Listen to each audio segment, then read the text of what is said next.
Mina ngizokhuluma nesidomu nje, isidompela sivele sithi nje kube kukhulunywa ngento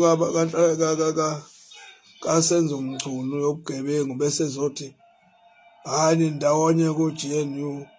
Uyabona nje ukuthi umsangano nje lento.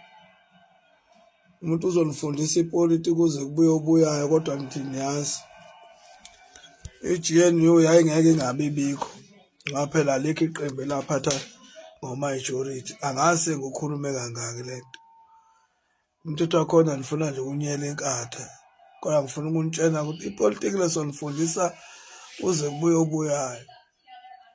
Ukuthi i-ANC ibambisene nenkatha ku-GNU ne-DA nani kodwa la maqembu amanye awahambisani nobugebengu. Akusho ukuthi uma nibambisene kuhulumeni senento eyodwa. Niyaphikisana nibuye nivumelane, niphikisane nibuye nivumelane.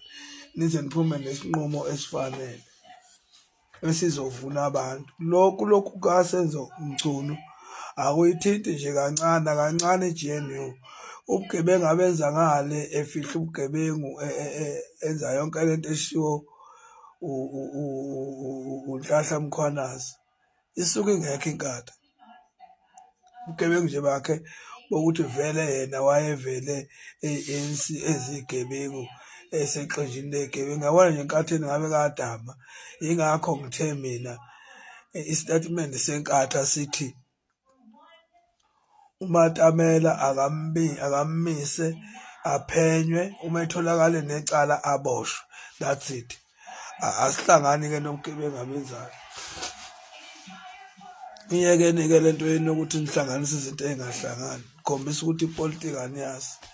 Niyafuna kodwa ukuthi sinitshene kodwa anifuni nibe nokusithuka ngoba nazi ukuthi nazithukani. Into eniyaziyo nje zinhlamba. I-GNU ayihlangene nobugebengu bukaSenzo Mchunu. Ayihlangene nje nakancane. Ikhipheni-ke i-GNU lapho niyikhiphe futhi inkatha. Ngoba inkatha yafakwa yini ku-GNU? Ayifakanga. Yafakwa yini ngevoti leni? Yafakwa yini ngevoti leni? Alikho iqembu elalithanda ukubambisana ne-ANC kodwa ngenxa yevoti elashoyo ukuthi nina nifuna ukuthi kubanjiswane nina abantu base-South Africa kwenzeka lokho-ke nanikufuna. Kodwa nisana ukuthatha-ke bese ngazathi sekulicala lenkatha lona ukuthi nayo ikhona emandleni. Amavoti ethu lawo. Ngithemba ukuthi kuzwakele lapho emuva. Ngoba ngiyabona ukuthi nishoda ngolwazi.